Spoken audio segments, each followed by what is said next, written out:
So welcome to episode 28 of Level Up, everybody. 60 minutes of live Q&A where your questions and votes drive the show.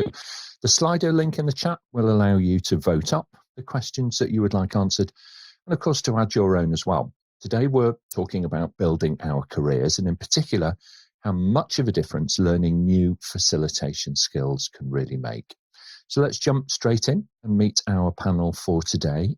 Tina Hesse joins us from the beautiful island of Jersey, where she manages a team supporting mental health and well-being of children, young people and families. Welcome, Tina. Hi, really looking forward to today and being able to share many of the facilitation skills that I've used over the years to support today's question and answering. So thank you. Excellent. Thank you very much. Louisa Leung is the managing partner at Lifting Lantern. She's implemented agile frameworks and organisational change across the public and private sector, often facilitating some quite tricky situations, I think, Louisa. So great to see you again. Thank you for joining. Thanks, Nick, for having Lifting Lanterns back. I'm glad to be here and talking all things facilitation today. Excellent. Thank you very much. And joining us from Johannesburg in South Africa, Kwaba Júnior works for Net Campus, where he's the technology lead for service management and governance. He's won several awards, but gets the most satisfaction from helping others learn and apply new skills. Great to see you again, Kwaba. Thank you, Nick. Thanks for being back here. And it shall be a pleasure to share my skills. Okay, excellent. Thank you very much. Paul Sutton is an experienced consultant and accredited coach and trainer across the fields of project and program management. He's a regular contributor here on Level Up and also in the project community in New Zealand. So welcome back, Paul. Great to be back. Thanks for having me as part of the group, and it's always a fantastic group. There's always lots of good questions, and I'm looking forward to being part of it. Thank you very much indeed, Paul. And over in Ireland, Nick Vieira is an independent change and transformation leader who is currently working in the financial services sector. Although I think it's fair to say, Nick, that your work has spanned pretty much most industry verticals, from mining at one end of the spectrum all of the way through to local government. Welcome. Thank you very much, Nick. Yes, and one of the things that I enjoy most about this is learning myself, because there's always some really good insights from the panelists and some good questions. So looking forward to this morning or this afternoon, depending on where you are. Thank you very much. It's a good point, because we do have people joining from all over the world. Some folks, it's their evening time, almost bedtime. And for others, it's very early, in the morning. So wherever you are, if you feel that you could answer some of the questions that we are talking about, then please just volunteer in the chat, and we'll be in touch to welcome you onto our panel in a future show. Completing our panel for today is Suchitra. She is our question master, and she's joining us from Bangalore in India. So Suchitra, may we have the first question, please? Hi, everyone. We have a question from Sandy in Wales. How do you go about creating a psychologically safe environment for sharing? Such an important thing to be able to do. Nick and then Tina. So creating a psychologically safe environment starts before you actually have the sessions. It starts in your planning. Getting the right people into a room, depending on what you're trying to achieve, is very important. Having that right mix, certain people will feel more comfortable sharing, whereas they may not be comfortable sharing in front of people who are senior or whatever. So it starts right at the beginning. Get the right people in the room, and that goes a long way to creating that safe environment. Absolutely. Tina? 100%, Nick. I totally agree. I think that idea of creating something prior to going into the room is really important. And when you get people in the room, it's really, really important. Those things like those ground rules, making sure that people understand that actually it's okay to make mistakes, that they feel included and able to express how they feel in a really open and honest way without any judgment of them during that conversation. Absolutely. Thank you. Louisa, what are your thoughts? Yeah, and I think you've got to cater for all the different personality types up front. So you've got to think about, some people like to have an agenda already. Some people like to already have pre-readings before they get into that session. So you've got to cater for all the different types. So when you hit the ground running they're already feeling comfortable. Okay, thank you very much. And Paul? Yeah, prep work's really good. If you can build some rapport beforehand, that's quite important. And then little techniques, good agenda, different ways of doing it. And techniques like the Delphi technique where people kind of write their ideas down before presenting it. It's around the skewing issue and maybe allows them to write it down before they get judgment. I think that's really important, and the environment itself can help everybody make a contribution. Some people are, by their nature, willing to kind of jump in early and figure it out later on. Others are more reflective. They want to have a little bit of time, to be able to process what they're being asked to comment on or contribute on. So it's an important thing to be able to do that and get that right. Tina? Yeah, just on that idea of inclusion, there's a really nice model around psychological safety that looks at 4 key areas, that looks at things like the learner safety, how they can ask their own questions and things like that. The idea of being able to collaborate, how much they can challenge or be challenged, express their own ideas, and also that idea of what you just said, inclusion, knowing that people will be treated fairly and that their contribution is valued. Okay, thanks, Tina. We might link to that in the chat on the recorded version for folks so that they can look that model up. Kwaba, what are your thoughts? I think the location is also very important. I think if we have to have a meeting in the CEO's conference room, by the nature of being the CEO conference room, we are already pull back a little bit and perhaps not the best, so in the best mood to share ideas. It's a really good point. Sometimes the label on the door affects our behaviour, doesn't it? It kind of relatively kind of shut down. It can be a little bit intimidating, and we tend to forget that. So the one thing that I would say is that if you're talking, when I was a consultant, I found the most challenging layer to talk to actually was kind of middle management. The most senior people, they're happy to talk normally, just common sense. So consider that, if you are in that situation, don't worry too much about how senior the person is. Just speak from the heart. Let's move on. Some great answers from our panel, some great insight. Let's take the next question. Suchitra, please. Amy from Melbourne asks, is there a future for a career in project management? And if so, what skills should I focus on developing? Okay, so I think the future for project management. Go ahead, please, Nick. So in my view, and this is probably subjective, and I've worked not only in multiple different industries, but I've worked globally, and I'm just seeing a massive demand for anybody involved in project program change management. I'm currently working on a global technology implementation, and there is a huge demand for project and program management skills. We can't find enough people at the moment. And that is throughout Europe and North America. So I would absolutely be able to endorse the fact that there is opportunity in project program change, those kind of spheres. Okay, Louisa. Yeah, and I agree with Nick totally there. I think people need to remember that projects bring on change, and there's probably more change now than ever. And if they're going to have change in the organization or even change just in your personal life, it's always a project. So you're going to always have projects no matter what. Okay, very good. Thank you. Paul, your thoughts, please. Yeah, PMI has a 3-sided triangle: technical project skills, general management skills, and interpersonal skills. I think you've got to build them all. It's not, a one-week course. It's over time. Facilitation, that's going to be one of the skills you're going to need. Lots of other ones as well. And absolutely just want to reinforce, we have a shortage. So good career choice.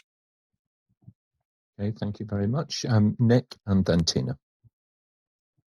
So in my experience, and because of the challenges that a lot of organizations face in terms of budgets and reporting and that kind of thing, projects enable you to drive change through measurable means. That's the nature of projects, the nature of how things are measured. And again, my experience is a lot of organizations globally are trying to deliver the change that is happening through projects, because it enables them to have a start date, a finish date. And sometimes you don't hit that. That's the nature. You need to manage those kind of things. But if you do projects properly, it allows you to manage the risk of delivering that change to get the benefits in ways that are effective. So absolutely. Okay. Yeah. All right. Thank you very much. Last thoughts on this one, Tina? Yeah, I was just going to say that idea of having really good interpersonal skills to be able to take people along with you with whatever project you're doing, when you're looking at the ability for people to get on board, to really work towards those goals and visions that you want for the project. Good listening skills, that ability, just a bit like that earlier question, that idea of creating a place where people can express themselves with all their concerns and worries so that you can ensure that they move forward with you on that project is really important. Absolutely agree with that. And I would say bring your passion to it. Project management is a brilliant career, hugely challenging. So you need some passion about it. You need to really want to be able to do it. And if it's something that you enjoy doing, then you'll do it really well. Excellent answers. Thank you very much, Suchitra. Let's move on, please, and take the next question. Question from Cameron in Sydney. How do you avoid being complacent in your job role? Okay, so becoming complacent. Tina, how do you manage to keep up your vim and vigour? I think for me, it's that idea of passion, just like you talked about earlier, looking after your well-being and making sure that your well-being is in a good place, that you also keep learning so that you're constantly doing things that you enjoy. Because there's always going to be jobs that you don't always particularly like. However, when you begin to just do things that are relevant to you, that you feel happy with, it gives greater meaning and purpose into whatever your job role is. And if you can't find that in your job role, then I think sometimes it's about going looking for it. What can you actually go and find? Because I totally believe that whatever you look for, you'll find. And, go and talk to people who are senior to you, or to people who are working, your colleagues, so that they can hopefully bring back that passion. Because sometimes it's a personal thing that might be going on for you, which you might be complacent about. If it's things in work, you can actually change things. Sometimes it's about having that bravery inside yourself to go and just change things up a little bit. Thank you very much, Louisa. I think it's actually quite important for people to reflect and set themselves goals. You may forget that you actually become complacent because we're in our comfort zone all the time and we kind of do things day in, day out, and we just do it again and again. And without realizing, we've actually become complacent. So I think it's good for us to take time to reflect, and whether that is once a year or once a quarter on ourselves, and then set ourselves a new goal for the next time that we want to have time to reflect on ourselves. It's a really good point. Perhaps you could consider using, some of your appraisal, time for actually doing that and being proactive in that sense. Kwaba and then Nick. Yes, I think flexibility is key as well. The number of opportunities that happen within organizations may not be directly aligned to the intended career goal that one has. So being flexible enough to take what comes within that period of time to then have the opportunity to grow into the area that one wants is also key. Excellent. Thank you very much. Final thoughts, Nick? If we're talking about facilitation in the context of being complacent to your job, the whole thing of facilitating sessions, everything is probably unique. You don't really have a session that is the same as the one before. And if you're that kind of person who enjoys, situations that require your creativity nonstop, it does help that passion. I just want to agree with everybody else. But if you're not a person who can handle that kind of thing, it definitely would be something that you would need to sit down and question. Am I comfortable going into a situation that I may not have faced before? You need to think on your feet quickly, and all of those kind of things, and facilitating change, driving change. it doesn't lend itself too much to complacency. It does lend itself to being burnt out, because you're continuously being drawn upon and drained and having to manage a situation. If you've got 12 people in a room, remember, they all get time to rest. You don't. And so it takes that kind of attitude and that kind of person. Okay, thank you very much indeed. Some great advice there, that you need to think about yourself as well in that situation. So really good question, and I think we might come back to that again a little bit later on. Suchitra, let's move on, please. Question from Jacko in Netherlands. I have a number of years' experience in project management, but would like to know what the next step should be in my career. Should I further my studies in project management or focus on program management? Okay, it's a very common question for people that are involved in projects and programs. They're seeing their career in this kind of way, that, you know, the top of the food chain in project management automatically means a move into program management. Paul, in your experience, what are your thoughts on that? I think that has often been a sort of a view that, you know, next step in the food chain is program management, but they are different disciplines. And so you have to, and program management has a lot more about ambiguity. So I think you need to actually ask yourself which stream you want to go on. Do you want to sort of go into the, you know, bigger stuff that's more ambiguous, or do you want to work in, you know, concrete delivery of specific things? So just view it as a different stream, not necessarily up the food chain. Yeah, absolutely right. Agree with that totally. Nick, in your experience, are these two things, although related, are they really the same or quite distinct? I can agree with Paul and with yourself, Nick. They are related, but they are definitely distinct. And we just like to also endorse.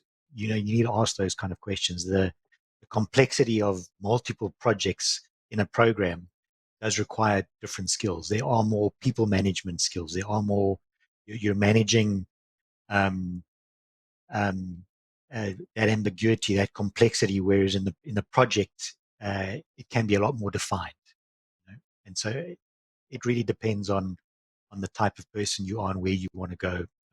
Also, I think, to make that decision. I think that's very, yeah, good advice there. That kind of it depends comes through quite a lot, really, because you also need to look around you as well and think, okay, so if I'm a program manager now and I'm working with all of these other project managers who are currently my peers, my relationship with them is going to change a little as well as part of all of that. So, but a great question, and thank you very much, and good luck with your career development. And so thank you for submitting the question to the panel. Now, if you're watching this and you'd like to put your questions to the panel, then just go to slido.com, use the event number that you can see on the screen and type in your question, and then we'll bring it into the show in real time. So that's really great. Suchitra, can we move on, please, and take the next question?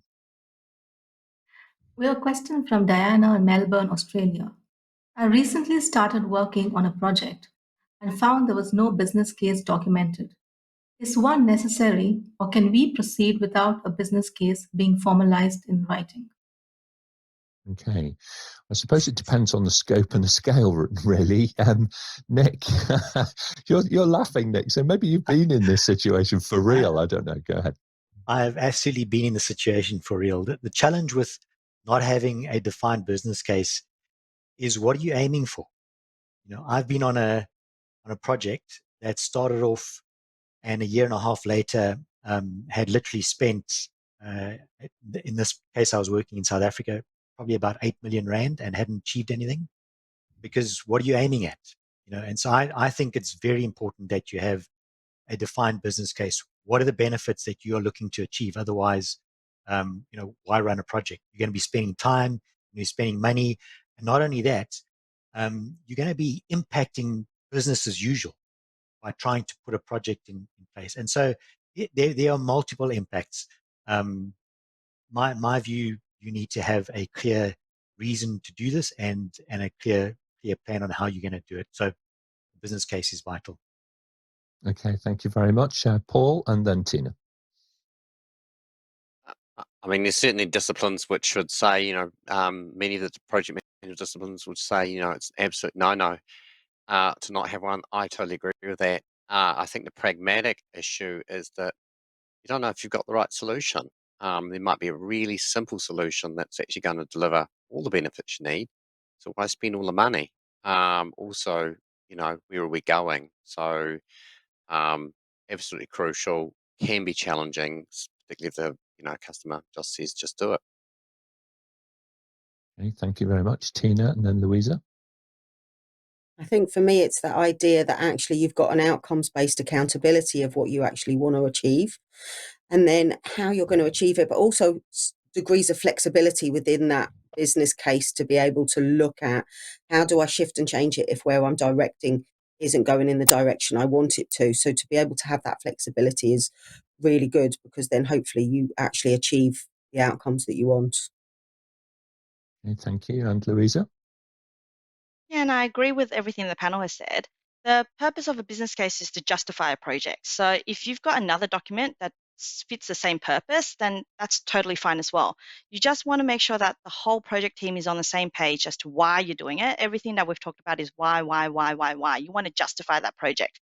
So if you're using a lean canvas, if you're using something else in substitute of a business case, then that's perfectly fine as well, as long as everyone knows why you are doing this particular project. Absolutely right. No, the one thing that I would suggest is if you're embarking on doing some work without a business case, because then possibly it's not the beginning of a project. It might just be a bit more of an investigation, a study to be able to arrive at whether or not to kind of proceed. So, if you can, try and keep the scope of that pretty tight and pretty short in duration, so that you can figure out what it is really. And certainly from the software industry's perspective, buy versus build is a really good example to the earlier points around, do you really need to do all of this stuff, or is there a simpler solution that, that could be potentially available to you? All right, very good. Suchitra, I think we'll take one more question before we jump into the focus topic. Sharon from Delhi, India asks, aside from professional certifications, what else will help me advance my career? Okay, it's a really good question. Outside of the formal qualifications, what else can help us? Kwaba and then Tina. One is to understand the market where they are in. I found that the combination of academic plus professional certifications helps just the recognition of the ability to take a possible higher role within the organization. Yes, the personal attitude, all those other personal skills are also important, but one needs to understand the industry where they are in. Okay, thank you very much, Tina. For me, it's those soft skills and really looking at being able to develop self, looking at areas such as compassion and empathy, all those, perhaps leadership skills, communication, being able to just really reflect on who you are and understand yourself in order to be able to really just grow in who you are and the skills. And that builds confidence, resilience, all of those really nice skills that is needed to develop your career. Excellent. Thank you, Paul. Look, I think there's not only is the formal study of the academic side of things, is actually the doing it, and so and learning from other people. The majority of people learn from doing it, and then working in a workplace where they learn from others. So you've got to combine all three. Thank you, Louisa. And just networking. So if you want to get into project management, go and talk to more project managers. If you want to get into facilitation, go talk to more facilitators. Just go network. It's a really, really important thing to do, both internally and externally from your own organization.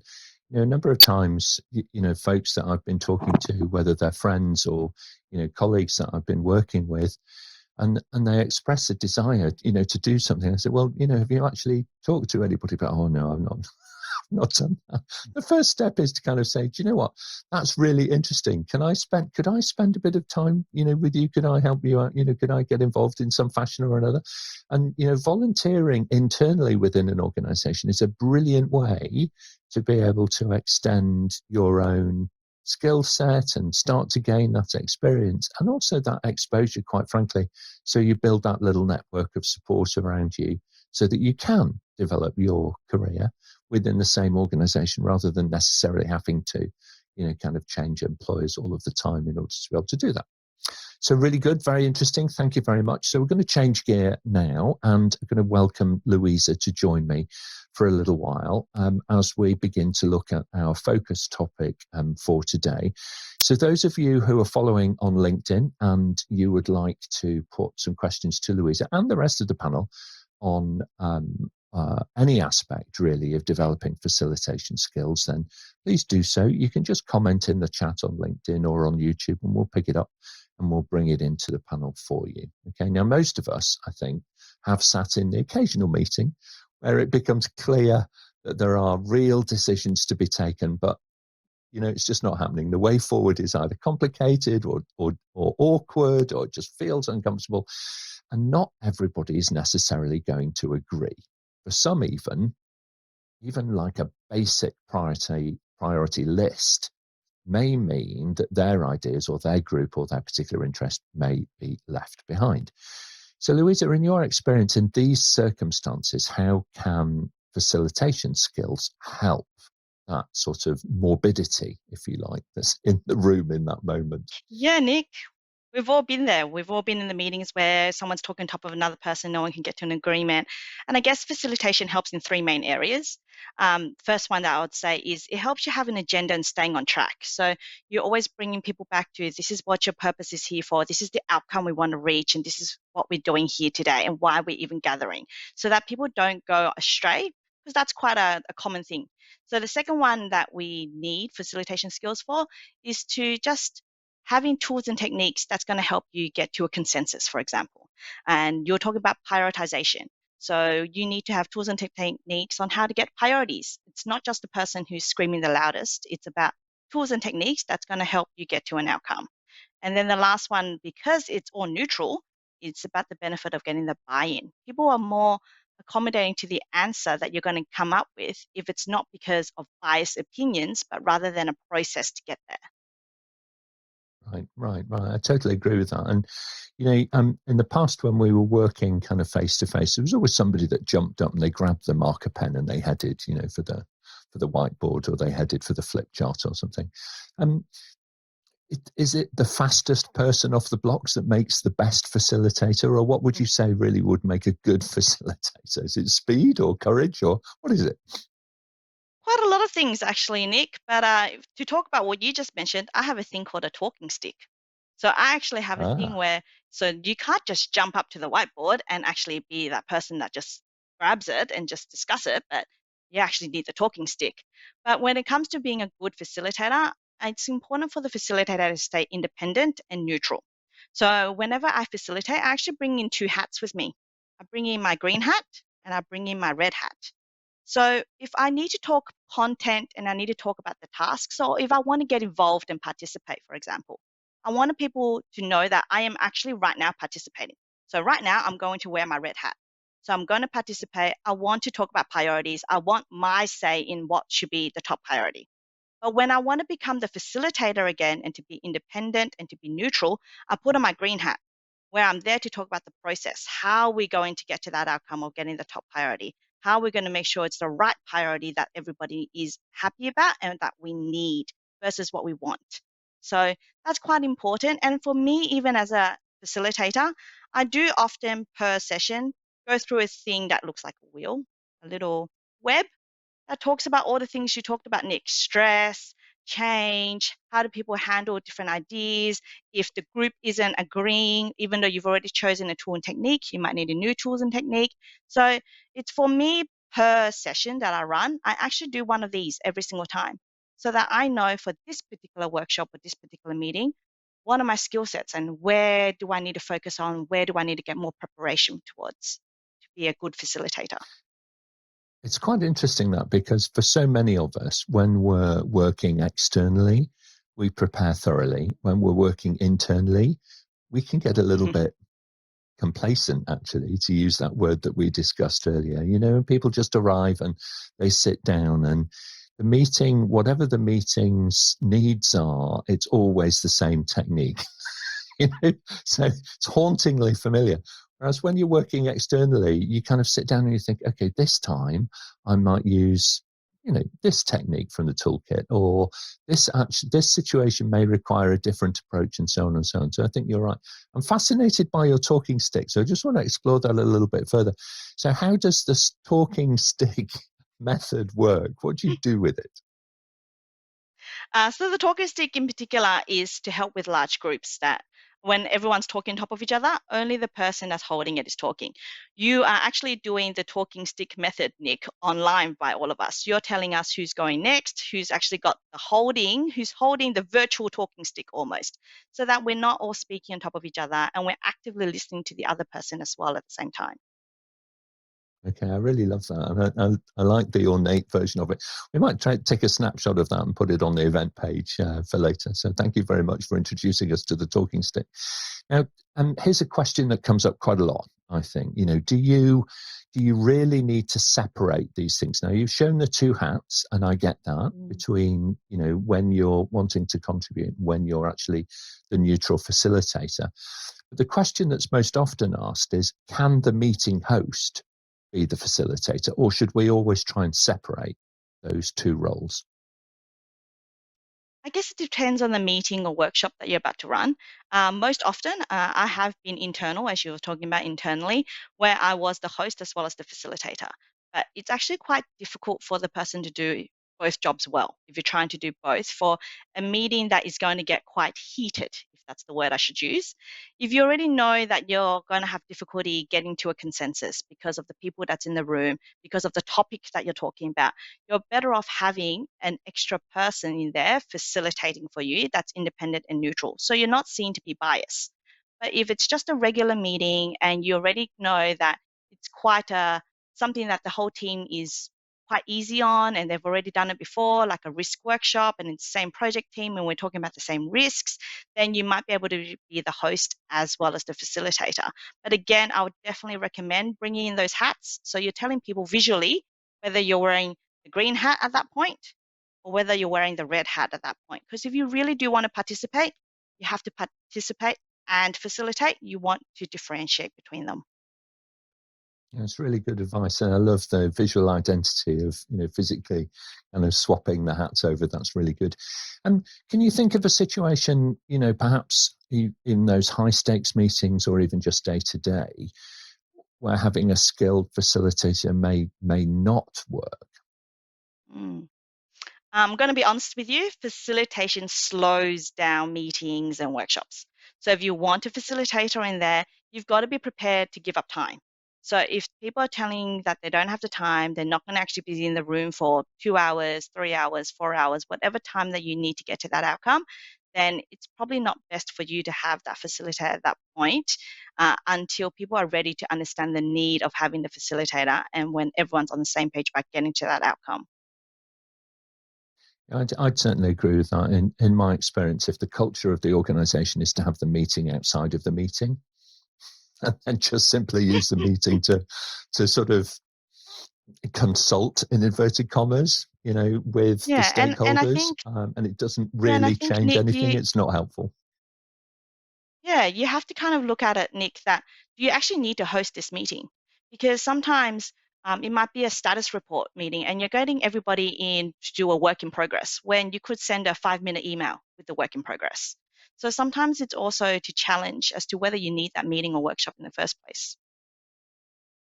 Completely agree. So 2 topical questions to finish with then. The first one is, everything has changed over the time period of the pandemic, with much more distributed, working happening, hybrid working happening. Have you seen the need for facilitation skills themselves to change at the same time in parallel? I actually think facilitation is much harder during the pandemic in the virtual world. To be honest, you have a flat screen and people can hide behind the flat screen as well. People can get distracted, people can be on their mobile phones, can be on a separate monitor, they could be doing their emails. So to facilitate well, it's going to be actually needing you to be more creative. I've done one session where everyone calls it death by PowerPoint. So we're going through a PowerPoint. And so I try to make it more interesting where I put in separate parts of a jigsaw puzzle. So there's 4 little bits to a jigsaw puzzle to make up a Christmas tree. We're about to go in Christmas. And I would ask people which slides it was on the end. And it would sound like a game. So that way they concentrate along the whole time. And by the end, they tell you the whole Christmas tree was on slide 4, 18, 16, and 22 made up the Christmas tree. So it's little things like that that's going to get people continuously engaged. And you've got to find different ways for your virtual talking stick, like what you're just saying. So we can't all be holding one of these things. So we need to be talking about how we're going to get the right person to be talking at the right time and how you're going to get engaged from the people who are quieter. So it's quite easy to lose people on virtual as well because of the fact that they're not going to be vocal as easily. So you might want to give them some of those guidelines beforehand. It's same as when Tina was talking about, we need to have the ground rules early up, and everybody needs to have those ground rules virtually as well. And we've got to make sure, if we can, have things like the camera on, because we're still visual, and the more you can see, the better it is for our communications to facilitate as well. Yeah, I completely agree with that. And I think we'll talk about this a little bit more as a panel, but as we transition back into more of a hybrid model, where some people are physically present and others are working remotely, this is going to be hugely challenging for people to get that fairness and sense of inclusion, actually working in real life. Last question then, Tina, before we go back to the panel. So if you had a single wish in terms of a tool or a technique or a behavior that you would like facilitators to always bear in mind, what would that wish be? One. You're making this hard, Nick. So I actually have this big book that I carry with me everywhere when I facilitate, and it's got 1,000,001 things in there that I take with me. But if you ask me to really pick one out of the whole book, I would probably say feedback. I would say it's quite important as a facilitator to constantly make sure you're getting on track. You're constantly taking time to feedback, making sure people are with you still, engaged, and that they understand throughout the whole entire workshop and session what's going on. Excellent. Thank you very much indeed, Louisa, and thank you for bringing that kind of concept of facilitation to life for us. So let's switch back to the panel. And Suchitra, I can see we've got quite a few questions kind of stacking up for us. So let's jump right in. And we'll take the first question, please. Question from Paul from Adelaide, Australia. Do you have any tips for getting a discussion back on track during a meeting when it inevitably goes off course? Okay, so how do you actually do that kind of sheepdog type work, Kwaba? I've found visual cues to be very helpful. So I tend to distill the information that has been shared, and I put it on the whiteboard, my thinking around what they've said. So if I'm wrong, they will correct me, and in nature, avoid the rest of the conversation that they had in mind. And by doing so, it also jumps the conversation or the thinking around every other participant in it. Okay, thank you very much, Louisa. I think it's quite important to actually have the agenda visual and ready for everybody, to actually bring them back to where we are in the agenda, what the purpose of this particular workshop or meeting is. And we actually say this quite often, which is we'll take that offline. But why people feel they need to say everything during that meeting is because they don't actually take it offline. They're actually not actually followed up. So they feel as if I've got to use my time now, otherwise you're not going to actually follow up.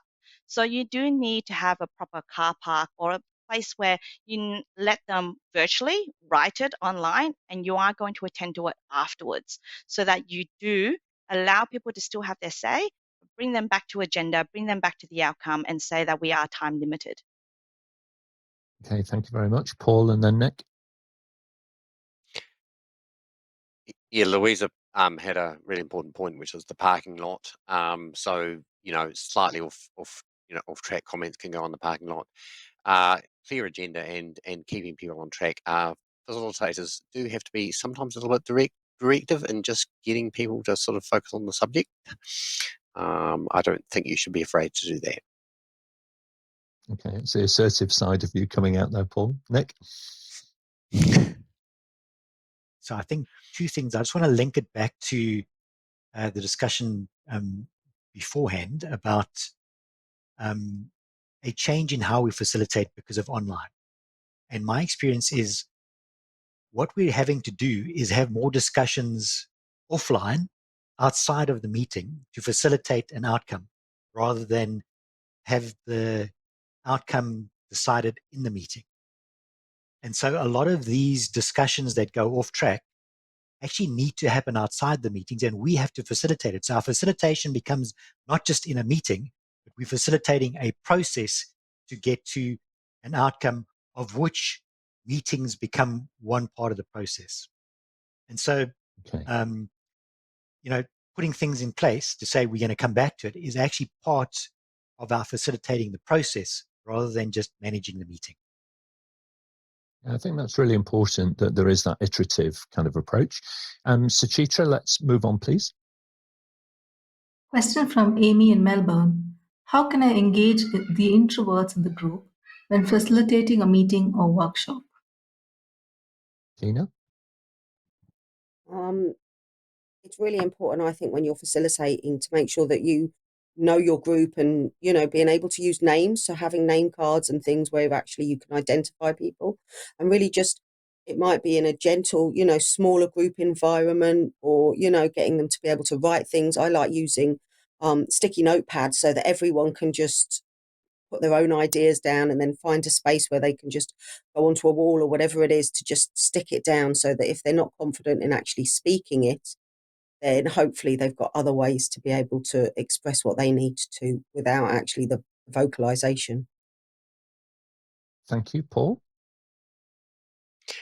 Yes, just to bring what Tina said, I think those post-it notes and the Delphi technique, your 3 ideas, now you're going to put it on the whiteboard, kind of forces it. Smaller groups can be more comfortable for extreme introverts as well. Okay, thank you very much. What other things that you might want to consider if you're doing this online are open text polls. There's a variety of software that you can use to be able to do this. Some of it comes free with the large platforms, or will integrate as an app into the large platform, where you can ask everybody to, put forward their thoughts and ideas.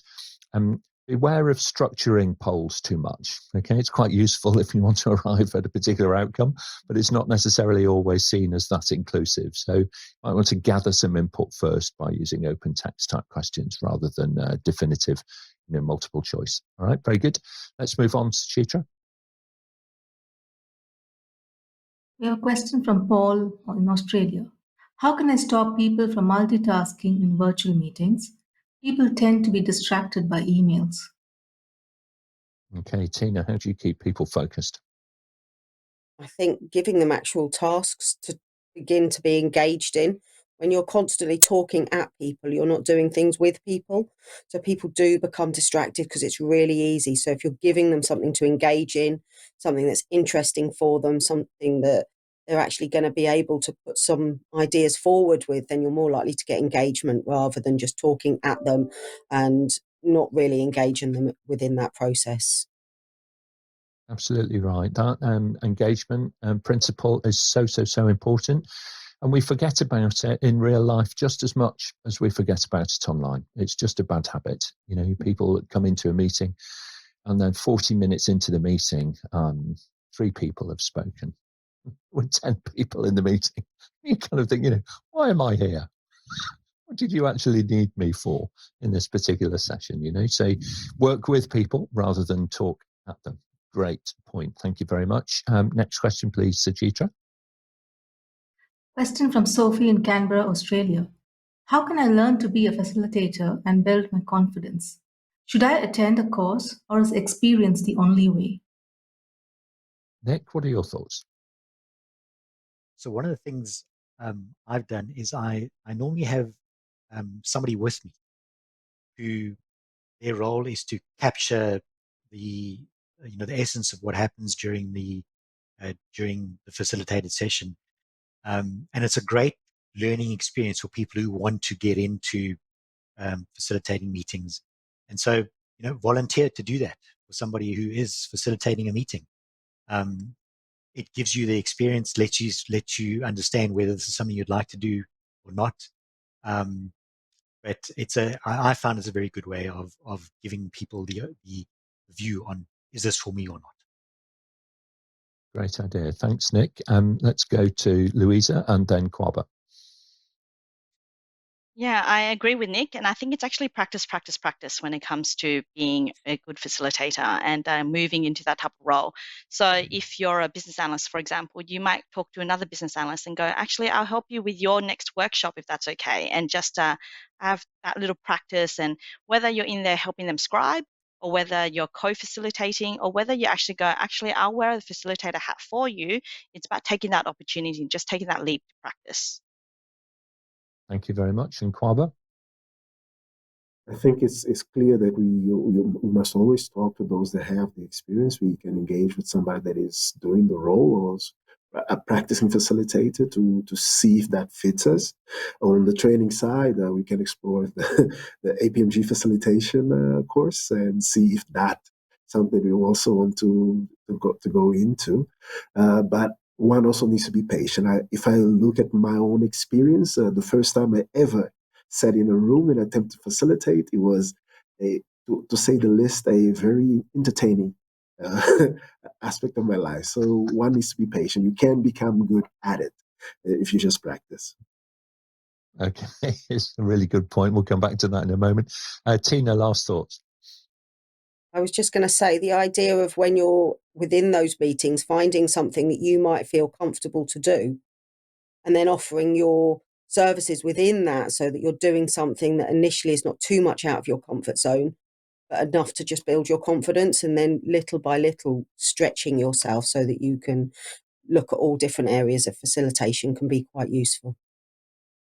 Yeah, I completely agree with the panel here. Work shadowing, first of all, offer to scribe, offer to make the notes, offer to, do the logistics for the meetings and so on. Get yourself in the room, first of all. And then to Kwaba's point, don't be afraid, pick up that synopsis for the APMG Facilitation Skills course, all right? Because in there is a massive range of tools and techniques. I think Louisa mentioned it earlier. There are 1,001 different techniques which are contained within that course. Thank you, Louisa.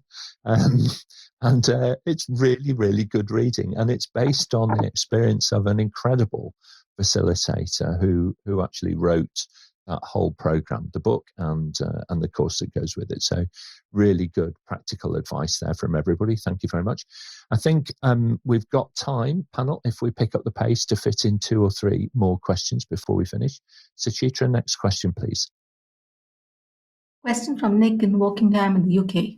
What tools would the panel recommend for large town hall style meeting facilitation? So this is a particular online type challenge that we're all having around the world. So I thought I'd just reach out to the panel and see if you have any thoughts on any particular tools or techniques that you might recommend to run this kind of meeting. Nick? So the program I'm on, we run a quarterly town hall with probably about 800 people from around the world. And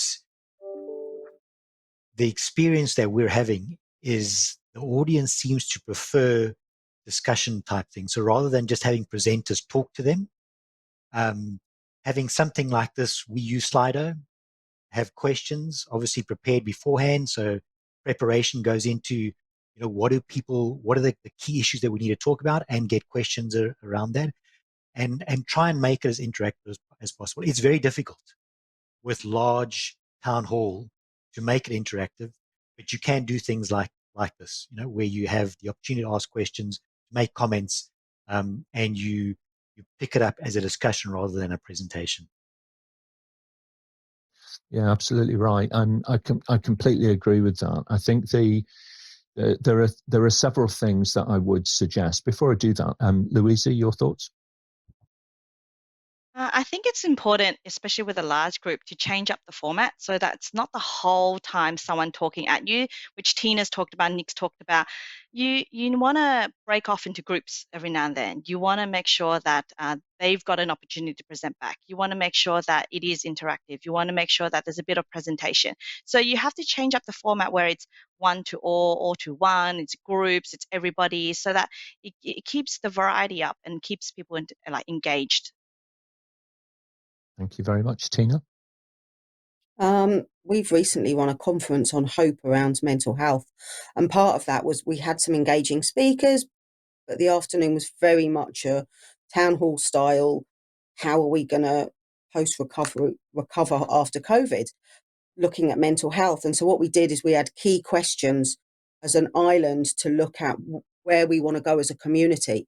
So everyone was put into various groups. There was flip charts. There were the group. We made a bit of fun of it. So each group had a little bit of a challenge, and they had to make up their own name as a team and just come up with as many innovative ideas. Plus Slido was there, so it was people could engage on all sorts of levels, even if they weren't at the conference. So that was quite a nice way. There was little prizes along the way for the most creative ideas and things like that as you were sharing back. So it just gave people a bit of ensuring that they were heard, but also validated for what they were saying. Yeah, really good insights and really good advice. I would say as well, in addition to those things, work with the folks who are normally doing the talking. So work with the talent to help them understand that actually the Q&A format is far, far better, more engaging than just simply presenting. When they're on transmit, actually, that's when folks generally drift off. Whereas when they are, answering people's questions and people know that it's, Paul from accounts or, Sheila from, sales, and you identify with that person, then this brings a level of intimacy and connection which just doesn't normally exist in a very large volume meeting. But you need, the only other thing that I would suggest is divide up the work.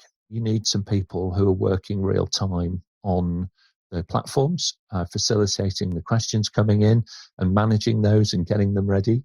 And that person needs to be it's a full-time job doing that. So separate that task away from, the folks who are actually answering the questions and divide it up amongst yourselves. Really good thing to do. Excellent. One more question, Suchitra, before we wrap up for today. We have a live question that's just come in. Question from ADME, who wants to know, how do I facilitate topics I don't know or I don't like and still perform best? That's a very honest question, isn't it? How do you do it when you really don't like the subject matter? Tina and then Louisa.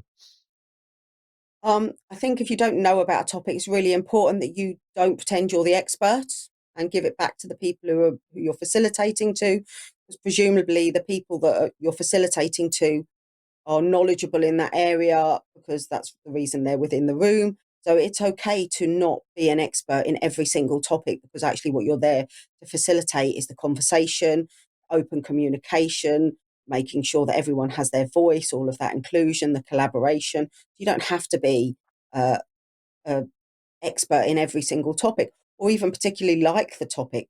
I think you do have to pretend that you're interested in the topic in order to facilitate it well. Thank you very much. Louisa.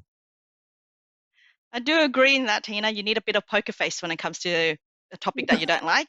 But with externally, I get brought into a lot of workshops and I don't actually know anything about the company or about what they're doing. Okay, I don't know it as well as the people there.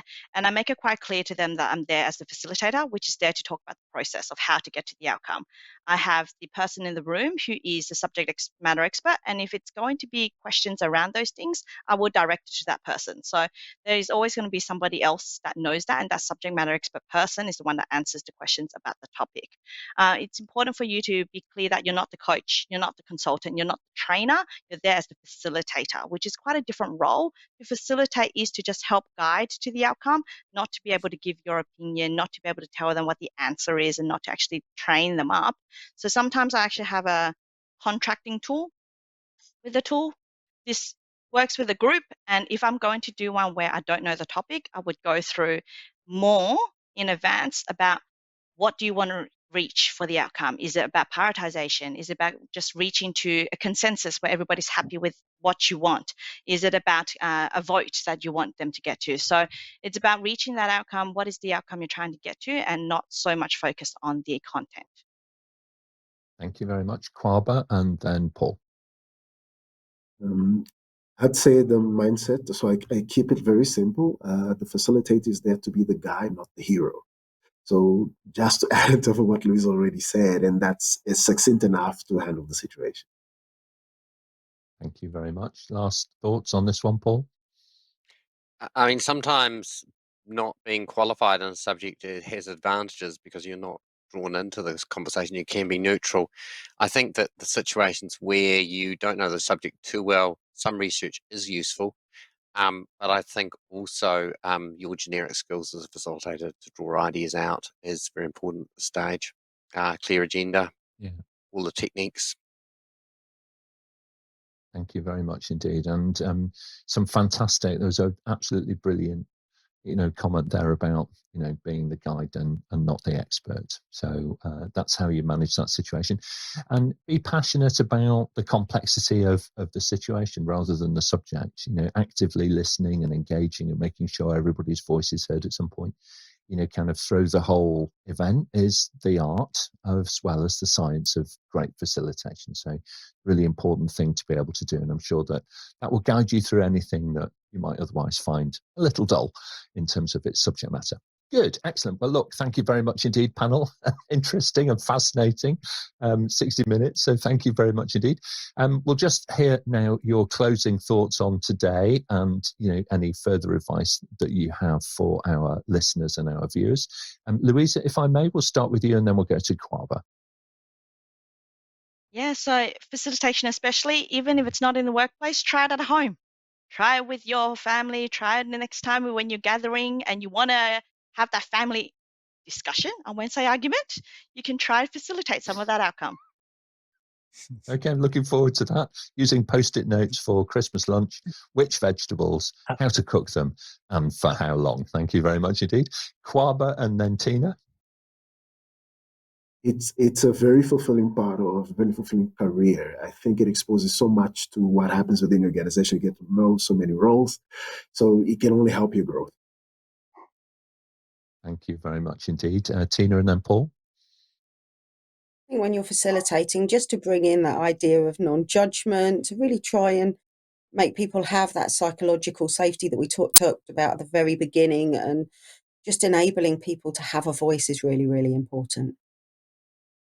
Thank you very much, Paul and then Nick. Yes, just to bring in what Kwaba said, I think it's a very fulfilling thing to do. It's a great tool set, even if you go and do something else with your life. It's really useful.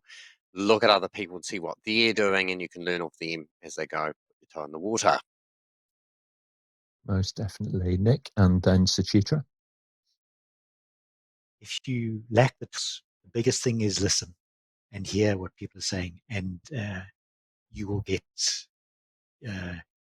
you'll get good outcomes if you just listen to people. Thank you very much indeed. And Suchitra, a fascinating subject today and a great panel. Very fascinating, I must say. I was so engaged listening to everyone that I sometimes forgot to go back to the questions. And we do have more questions which we will revisit the next time. So thank you to everyone. All right. Okay. Well, thank you for doing the role. I know it's fast and furious sometimes. And it was particularly engaging today. So great job, everybody on the panel. Thank you very much indeed. And coming up later on today at 1 p.m. GMT, and 8 a.m. over on the Eastern Seaboard in the US, we return to the world of online teaching and learning, looking in particular at courseware and what's changing with that as it's being authored for online and hybrid classroom use. Next Monday, on the 6th of December, at this time, we're going to be exploring the role of the Agile Business Analyst as we take another look at project and program management. Later the same day, we'll leap into leadership. What really does make for a good leader? How do we become one?